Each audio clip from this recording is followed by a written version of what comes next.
اور اب تو فیشن بنا ہوا ہے، ایک خوبصورت عورت کسی کی آ گئی تو وہ دوستوں میں لا لا کر کے اس کو ملوا رہا ہے، اس کو دکھوا رہا ہے، دیکھو ہم تمہاری بھابھی کیسی ہے۔ معاذ اللہ رب العالمین، تم زنا کے دروازے کھول رہے ہو، تم بے حیائی کی دروازے کھول رہے ہو۔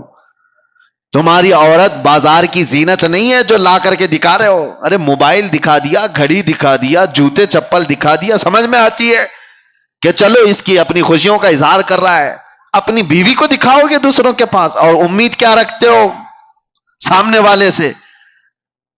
یہ تو بات ہی الگ ہو گئی کہ کتے کو سامنے گوشت دکھا کر کے پھر کہا جائے کتا کچھ نہیں کرتا ہمارا، کتا گوشت خور ہے، وہ کھائے گا، آج نہیں کھائے گا، کل نہیں کھائے گا، کبھی تو تم نے دروازہ کھول رکھا ہے، وہ کبھی نہ کبھی کھائے گا اس چیز کو۔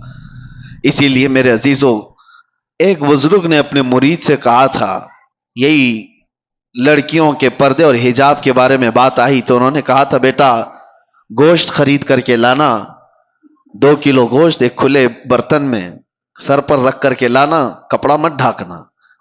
وہ گوشت تو خرید لیا، سر پہ برتن رکھ کر کے اپنے بزرگ استاد کے پاس لا رہا تھا، جب تک کوے سارا گوشت کھا گئے تھے، کوئی چیل، کوئی کوا، کوئی اٹھا اٹھا کر کے لے گئے، برتن خالی۔ تو استاد نے اس سے پوچھا کہاں گیا گوشت؟ کہا سب تو یہ پرندے کھا گئے، آپ نے منع کیا تھا کپڑا رکھنے۔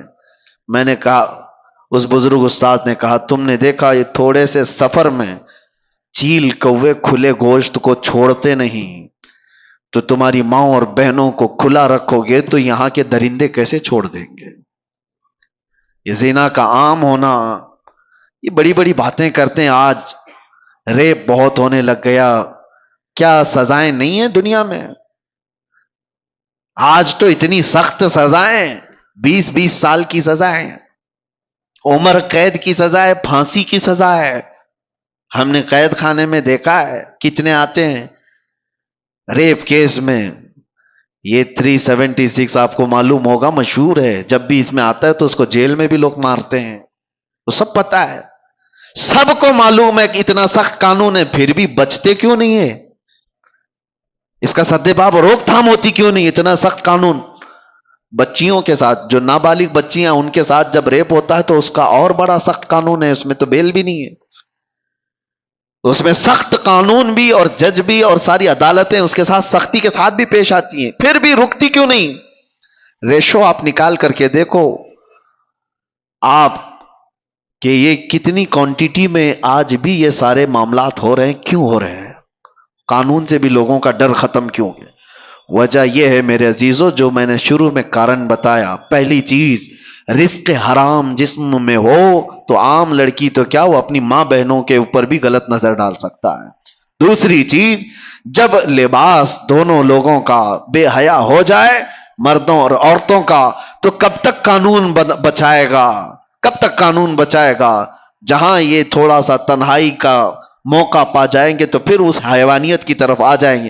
اسی لیے قرآن نے جہاں روک تھام کی ہے وہیں سے رک جاؤ، وہیں سے رک جاؤ۔ اسلام نے شروع جہاں سے ہوتا ہے، لیکیج جہاں سے ہوتا ہے، وہاں پر روک لگائی۔ اپنی آنکھوں کی حفاظت کرو، اپنی آنکھوں کی حفاظت کرو، اپنے لباس کو سلیقے والا رکھو۔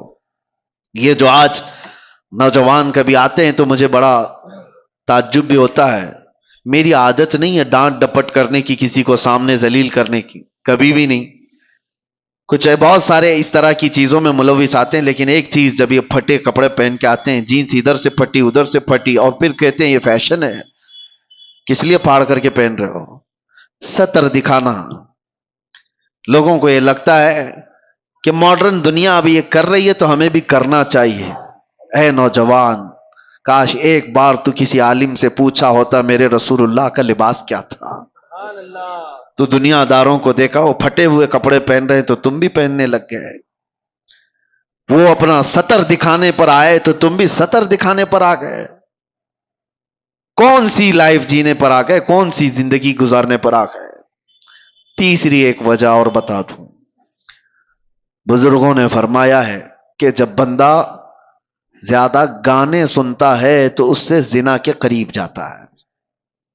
یہ جتنے نغمات، گانے سننے کی جس کو عادت ہے، اس کے جسم کے اندر بے حیائی کا زیادہ رجحان ہوتا ہے. اور ایک بزرگ نے فرمایا کہ دنیاوی محبت کے گانے انسان کے دل میں نفاق پیدا کرتے ہیں، منافق بناتے ہیں. منافق سمجھتے ہو؟ منافق وہ آدمی جو دکھنے میں مسلمان ہے، اندر سے کافر ہے، اندر سے کافر ہے. تو یہ تمام چیزوں سے اپنے آپ کو روک لو، شاید معاشرے کے اندر ایک انقلاب آ جائے. اللہ کے نبی صلی اللہ علیہ وسلم کو گواہ بنا کر کے اپنے آپ کو ہی کہو کہ آج سے میں یہ چیزیں نہیں سنوں گا. ارے روزانہ ہو سکے تو اللہ کا کلام ایک سورہ سن کر کے تو سو. دیکھو جسم کے اندر کتنا اثر پیدا کرتا ہے. تمہارے پاس ہاتھوں میں موبائل ہے، ایئر فون لگے ہوئے رہتے ہیں، گھنٹوں کیا کیا چیزیں سن رہے ہوتے ہیں، ریلز دیکھ رہے ہوتے ہیں. کاش ایک بار سونے سے پہلے بستر میں سورہ ملک سن کر کے سوتے، تبارک سن کر کے سوتے.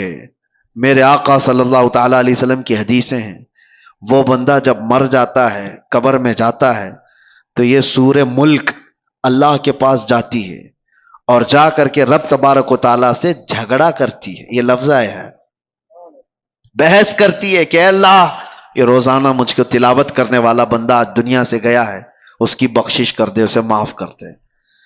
جب تک رب تبارک و تعالیٰ معاف کرنے کا حکم نہیں کرتا تب تک وہ نہیں آتی. اللہ تبارک و تعالیٰ سے اس چیز کا مباحثہ کر رہی ہے، اس کے بعد پھر رب تبارک و تعالیٰ فرماتا ہے جا تیری سفارش پر میں اسے معاف کر دیا. تو حضور فرماتے ہیں سورہ ملک جنت میں جاتی ہے اللہ کا حکم پا کر کہ اللہ مجھے اجازت دے جنت میں جانے. جنت میں جا کر کے وہاں سے تکیہ بچھونا اور لے کر کے آتی ہے خوشبوئیں، اور قبر میں آتی ہے اور آ کر کے اس میت سے کہتی ہے تجھے تھوڑی دیر ہو گئی، میں جنت سے یہ سارا سامان لے کر کے آ گئی.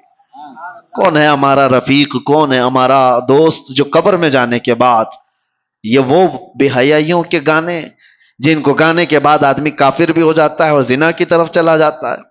کیا کر لو گے؟ یہ ساری چیزیں سن کر کے ہوتا کیا ہے؟ سوائے دماغ میں ٹینشن کے اور کچھ نہیں بھرتا.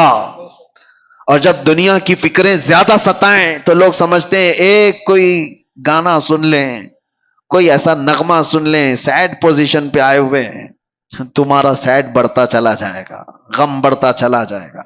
ایک علاج بتاتا ہوں، بہت زیادہ ٹینشن اور بہت زیادہ ڈپریشن کے شکار ہو جاؤ تو میرے مصطفیٰ کو یاد کرو، پھر تنہائی میں بیٹھ کر حضور پاک کی شان میں کوئی اچھی نعت سن لو، پھر اس کے بعد دیکھنا کہ تمہارے قلب کا علاج ہوتا ہے کہ نہیں ہوتا، تمہارے دل کو سکون و اطمینان آتا ہے یا نہیں.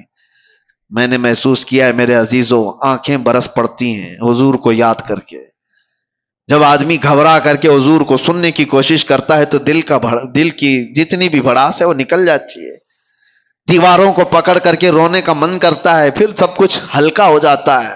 بعد میں اسے لگتا ہے، اسی کو اعلی حضرت نے کیا فرمایا تھا، ان کے نثار کوئی کیسے ہی رنج میں ہو، جب یاد آ گئے ہیں سب غم بھلا دیے، ان کی مہک نے دل کے غنچے کھلا دیے ہیں، جس راہ چل دیے ہیں کوچے بسا دیے ہیں. نبی آخر الزمان صلی اللہ تعالی علیہ وسلم کی یاد تمہارے دلوں کے اندر ایک انقلاب پیدا کرے گی، تمہارے چہرے پر رونق اور تمہاری زبان میں اثر پیدا کرے گی.